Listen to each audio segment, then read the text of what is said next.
Bore pawb, good morning to everybody and croeso nôl. Welcome back to another video which is being developed to support mentors with their practice in supporting mentees in school on their professional teaching experience. This video is going to be focused in particular on the changes that we've made to our fortnightly reflection meetings and the expectations around what takes place in those meetings. And I'm going to be referring to a few different resources which are available on SharePoint throughout. So I'd just like to start off by sharing my screen, and I'll signpost where you can find these handbooks and also some examples of completed fortnightly reflection templates so that you all get a flavour of the type of thing that we're expecting in these sessions. So on SharePoint, if you log in as normal and then follow the language choice, language pathway of your choice through to APLP documents, handbooks and guidance, and then finally fortnightly reflections.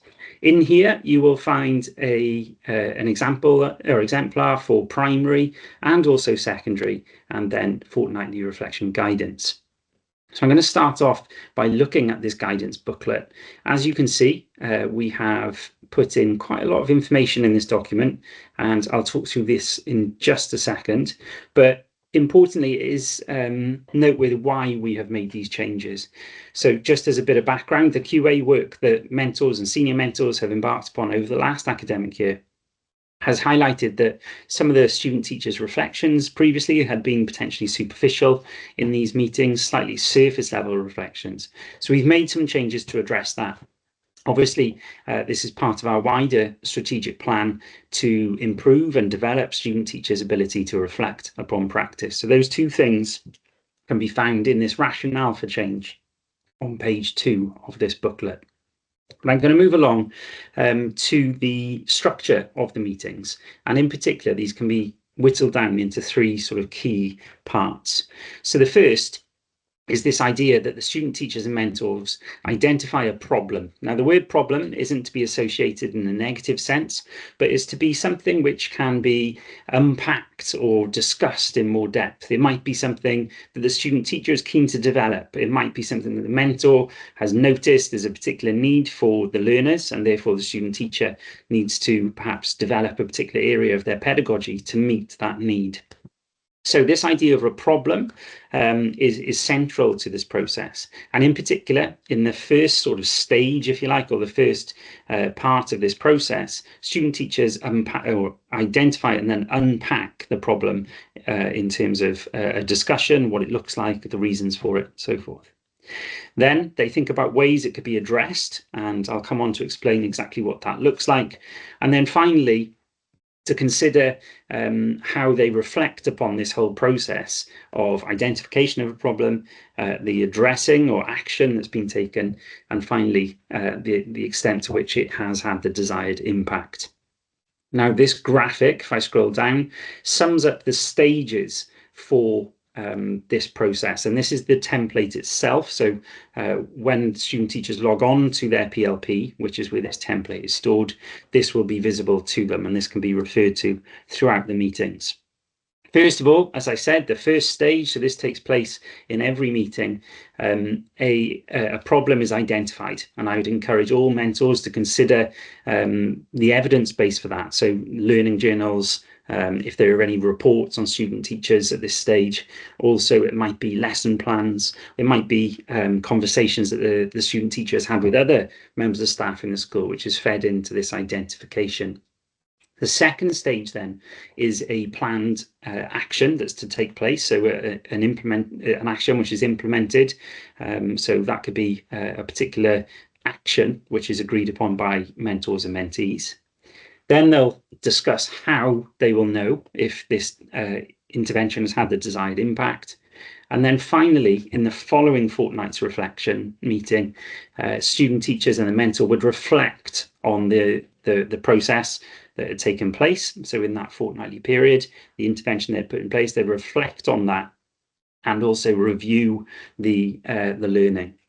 So I'm going to just skim through this document to make sure that you have a clear view of it. So you'll notice here that we've included these quantifiers to encourage purposeful reflection. in terms of the numbers of learners, for example, that have been impacted by it, and the expectation is that that is engaged with. Now, the template itself starts with steps 4 and 5, which is obviously a review of the previous cycle. For student teachers undergoing this process for the first time, steps 4 and 5 won't be on the template, because obviously there won't be a previous review, previous cycle to review.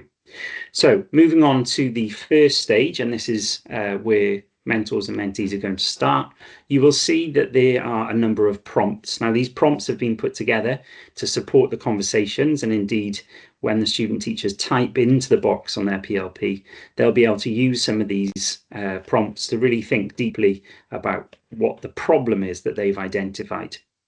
You'll also see the mentor prompts here, which could be or should be a feature of the discussion, not as a tick list or any sort of set of direct quotes that need to be used, but rather to guide and inform the conversations.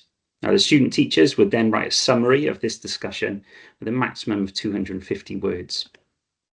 Then they would move on to the next stage, which is the consideration of perhaps what they would do to address this particular problem. So what are they going to do, if you like? And again, mentor prompts are here.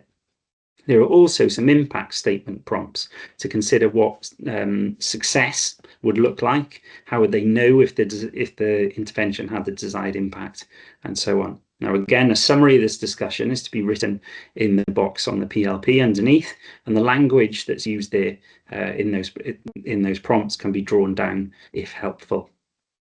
Now, the PLP, as I said, is the site where these templates are stored. All of the dates are pre-programmed into the PLP itself. So you can see here for the student teachers, the guidance that I've just referred to is here, but there are also some exemplars pre-loaded on the PLP. So again, particularly during these early meetings, it might be helpful to look through those as a point of reference for when you start writing. If the student teacher clicks through onto PT1, you'll see that these are the dates or the weeks that have been identified for these meetings to take place.